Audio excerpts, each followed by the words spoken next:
WSAZ investigation into repeated traffic tie-ups after potholes opened up on the Fort Hill Bridge.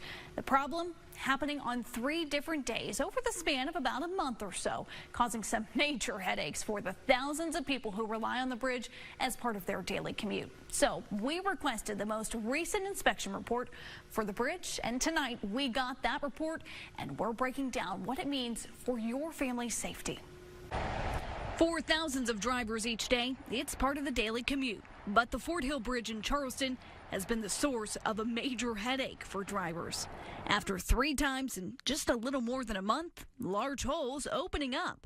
It left drivers sitting bumper to bumper for hours while crews worked to make emergency repairs.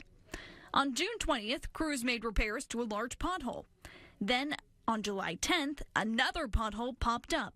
And about 2 weeks later, on July 23rd, a 3-by-3-foot hole was found.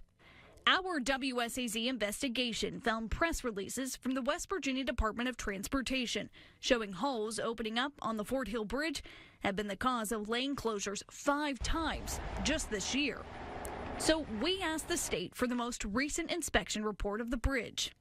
In that report from last October, we found several issues, including the deck condition receiving a rating of poor and the bridge bearings condition also rated poor, with a description that reads, widespread moderate or isolated major defects, strength and or performance of the component is affected.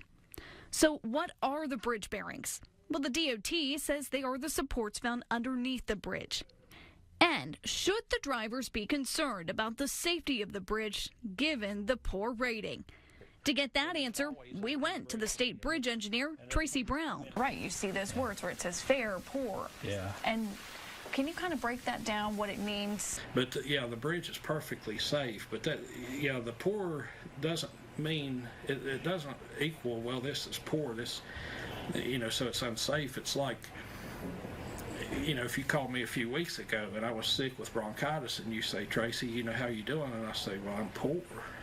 That doesn't mean I need a 6-foot hole to be dug for me because, I can get better and things like that, but it's all relative. When things are flagged as poor in an inspection report, does that put it on your radar as the DOT and say, hey, we probably need to look at this bridge within the next couple of years? Yeah, that's a good question.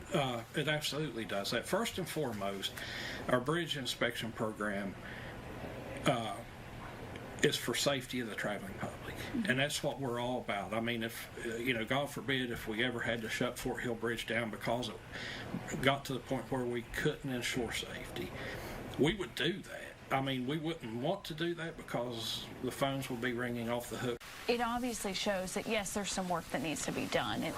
And is that how you guys use those inspections? Mm-hmm. Yeah, we use it.